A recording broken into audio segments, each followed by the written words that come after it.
بسم اللہ الرحمن الرحیم۔ عزیز طلباء، امید کرتا ہوں کہ آپ تمام خیر و عافیت سے ہوں گے۔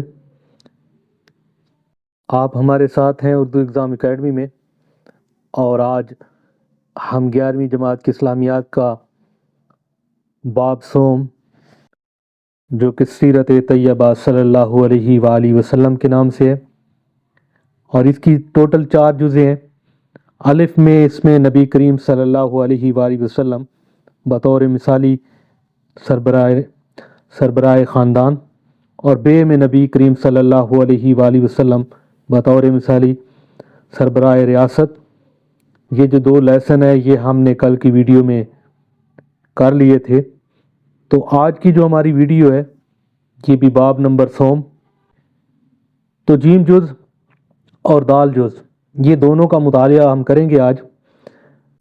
جیم ہے نبی کریم صلی اللہ علیہ وآلہ وسلم خاتم النبیین بطور مثالی سپہ سالار، اور دال جز جو آپ کریں گے اسی ویڈیو میں وہ ہے نبی کریم صلی اللہ علیہ وآلہ وسلم خاتم النبیین کی معاشی تعلیمات۔ تو سب سے پہلے ہمارا سبق جو ہے جیم جز نبی کریم خاتم النبیین صلی اللہ علیہ وآلہ وسلم بطور مثالی سپہ سالار۔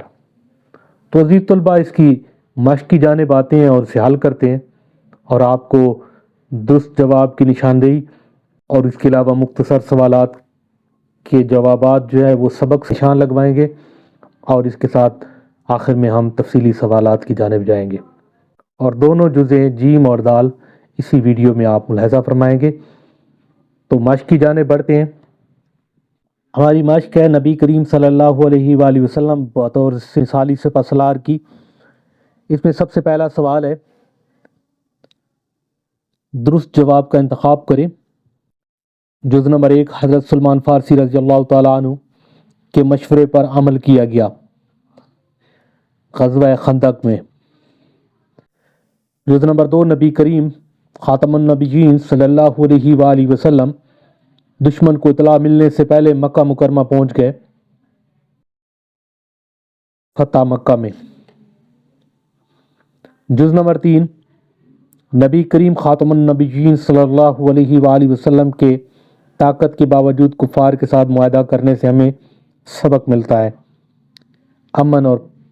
امن پسندی کا۔ جز نمبر 4، خواتین، بچوں اور بوڑھوں کو قتل نہ کرنے کا شمار ہوتا ہے الف آداب جہاد میں۔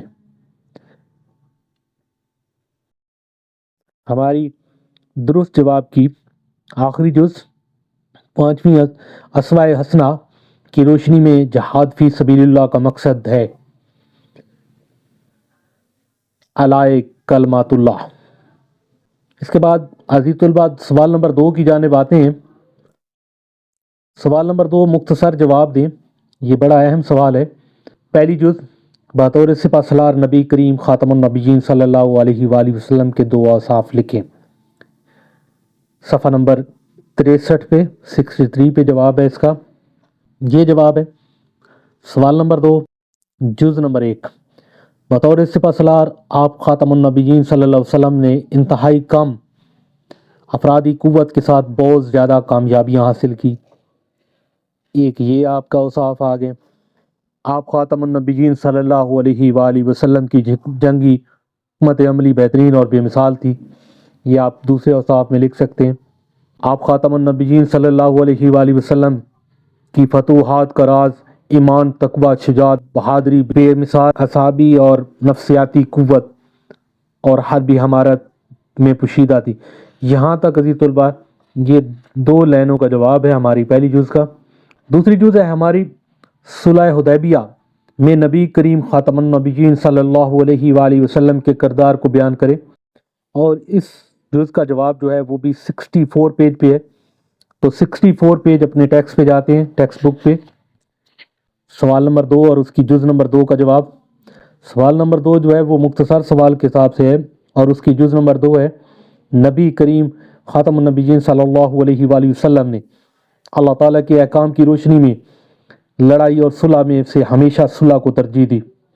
صلح حدیبیہ کے موقع پر 1400 جانثار صحابہ کرام رضی اللہ تعالی عنہ آپ کے ساتھ تھے، موت پر بھی بیعت کر چکے تھے، لیکن آپ صلی اللہ علیہ وآلہ وسلم خاتم النبیین نے لڑائی کے بجائے دشمن کی شرائط پر صلح کر لی۔ تو عزیز طلباء، یہ دوسری جز کا جواب، یہ بھی 2 لائنوں پر مشتمل ہے، یہ میں اوپر پینسل سے نشان لگا رہا ہوں۔ اس کے جز نمبر 3 جنگ کے آداب کے حوالے سے نبی کریم خاتم النبیین صلی اللہ علیہ وآلہ وسلم اصحابہ کرام رضی اللہ تعالی عنہ کو کیا ہدایت جاری کرتے تھے۔ اس تیسری جز کا جواب جو ہے وہ 64 اور 65 پیج پہ ہے، 64 سے شروع ہوتا ہے اور 65 پہ جاتا ہے۔ تو یہ ہمارا جواب ہے۔ سوال نمبر 2 جز نمبر 3 کا جواب، آپ صلی اللہ علیہ وآلہ وسلم خاتم النبیین نے فرمایا کہ لڑائی میں کسی عمر رسیدہ بزرگ، کم سن بچے اور کسی خاتون کو قتل نہ کیا جائے۔ ایک یہ لائن ہے اور اس کے آگے اگلے صفحے پہ بھی اس کا جواب ہے۔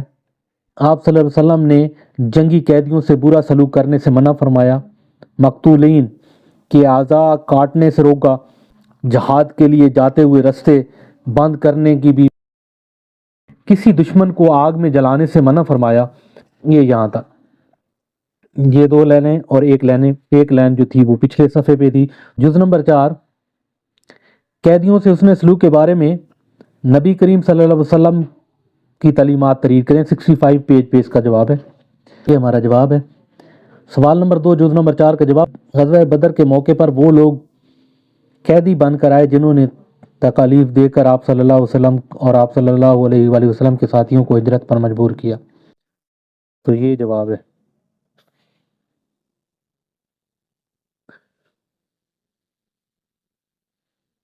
اسلام کے تصور جہاد اور دہشت گردی میں فرق واضح کریں۔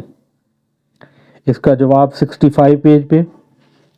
یہ ہمارا جز نمبر 5 کا جواب یہاں سے شروع ہوتا ہے۔ آپ خاتم النبیین صلی اللہ علیہ وسلم کی تمام تر جہادی سرگرمیوں کا بنیادی مقصد کمزور لوگوں کا دفاع، مظلوموں کی مدد، اسلام کی نشر و اشاعت اور اللہ تعالیٰ کے دین کی سربلندی تھا، تاکہ مخلوق اللہ تعالیٰ کی ہدایت کے سائے میں پرامن زندگی گزار سکے۔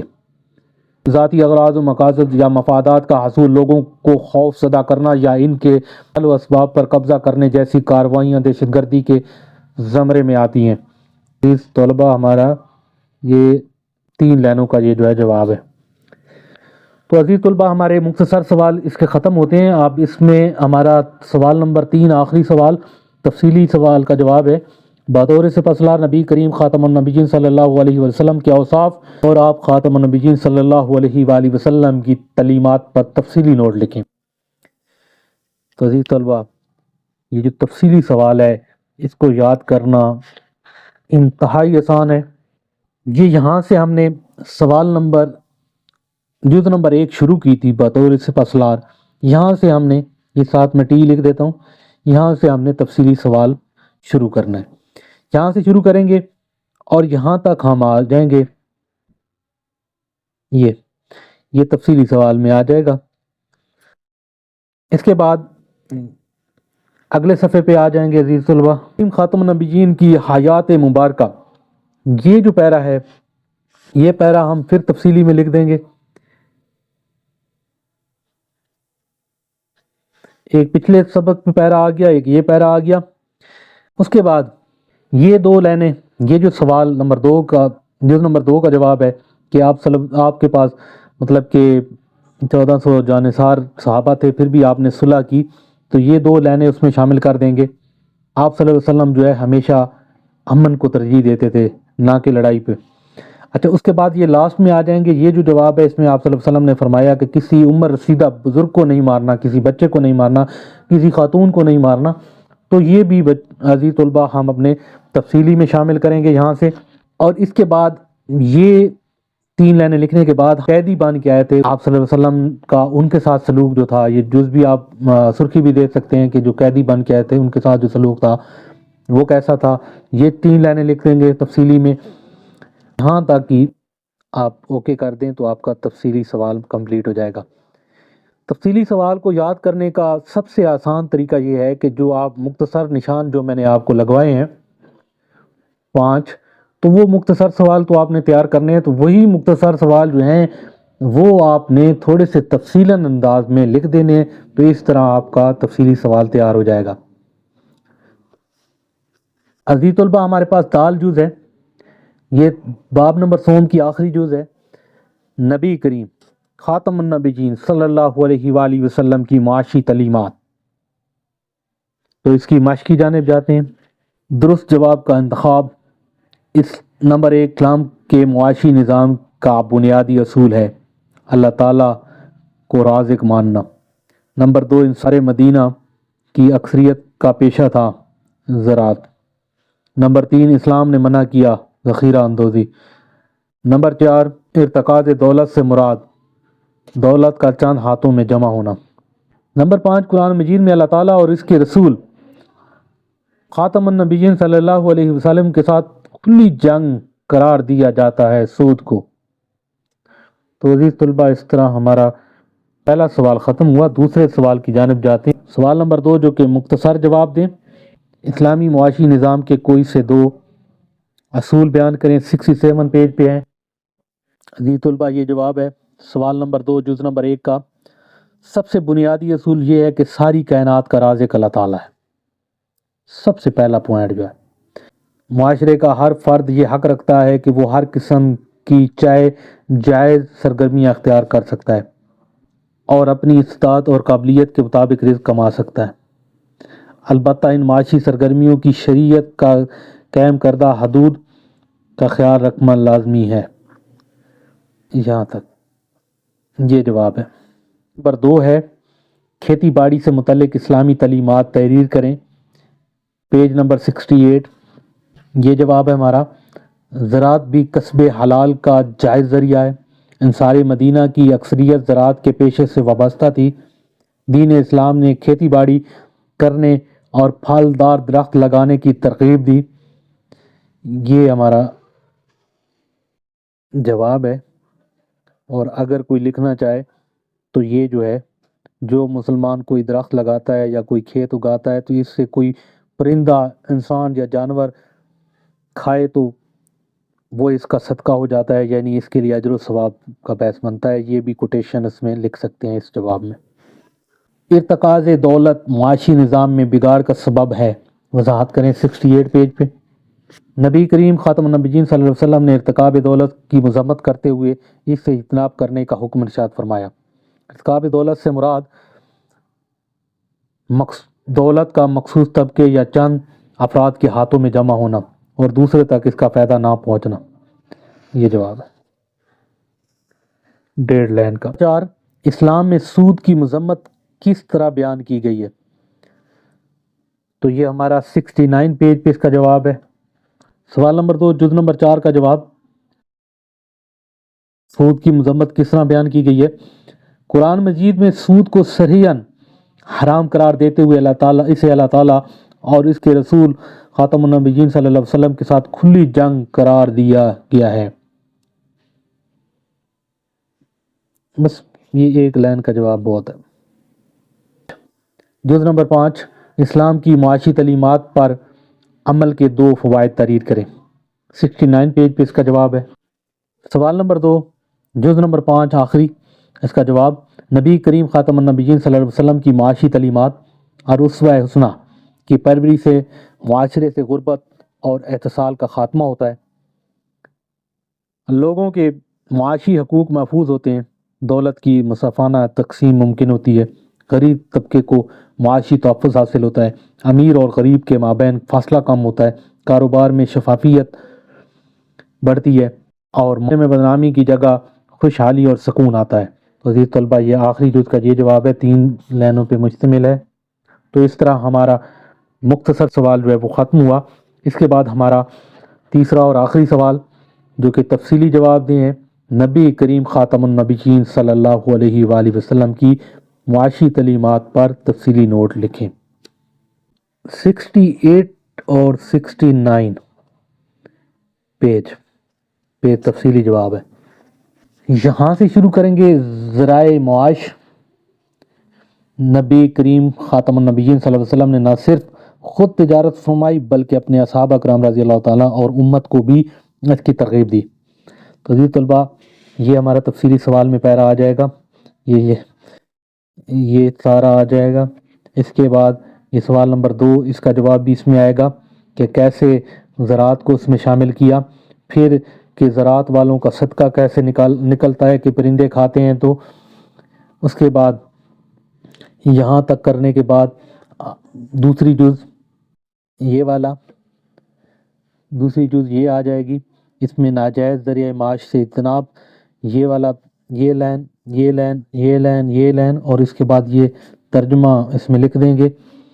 اس کے بعد سوال نمبر 4 جز کا جواب کہ سود کا کیا مقام ہے اسلام میں اور اسلامی معاشی نظام میں، تو وہ بیان کریں گے۔ اس کے بعد آ جائیں گے بالکل آخر پہ، اور آخر میں نبی کریم صلی اللہ علیہ وآلہ وسلم کی معاشی تعلیمات جو ہے، نبی کریم صلی اللہ علیہ وسلم کی تعلیمات پہ عمل پیری کرتے ہوئے ہم کیا کر سکتے ہیں، غربت کا خاتمہ کر سکتے ہیں، دولت کی مسافانہ تقسیم ہوتی ہے، غریب طبقے کو معاشی تحفظ حاصل ہوتا ہے، امیر اور غریب کے مابین فاصلہ کم ہوتا ہے، اور اس طرح یہاں پہ ہمارا یہ 3 لائن لکھتے ہوئے ہمارا تفصیلی سوال ختم ہو جائے گا۔ تو پھر میں آپ کو ایک دفعہ بتاتا چلا جاؤں کہ تفصیلی سوال جو ہم مختصر 5 سوال کرتے ہیں وہ اس میں لکھ دیں اور تھوڑا سا ڈیٹیل میں لکھ دیں تو آپ کا تفصیلی سوال کمپلیٹ ہو جاتا ہے۔ بڑے آسان سے، کسی قسم کی ٹینشن لینے کی ضرورت نہیں ہے کہ اس کے لیے پورا سبق پڑھنا پڑے گا یا تیار کرنا پڑے گا۔ تو آپ جب مختصر سوال تیار کرتے ہیں تو اس کو تھوڑا سا اگر تفصیل میں آپ لکھتے ہیں تو وہ آپ کا تفصیلی سوال بن جاتا ہے۔ اور عزیز طلباء، آج کی ویڈیو جو ہے وہ آپ کے لیے کارآمد ثابت ہوئی ہوگی، اور آپ کو ان دونوں جو جزء ہیں، یہ دونوں لیسن ہیں، نبی کریم صلی اللہ علیہ وسلم بطور مثالی سپہ سالار، اور دال جز جو ہے نبی کریم صلی اللہ علیہ وآلہ وسلم کی معاشی تعلیمات، یہ دونوں امید ہے کہ اس ویڈیو دیکھنے کے بعد آپ کو تیار ہو جائیں گے اور آپ جو ہے 100% نمبر لینے کے قابل ہو جائیں گے۔ تو عزیز طلباء، آج کی ویڈیو یہاں تک تھی، آپ سے اجازت لیتے ہیں۔ اللہ حافظ۔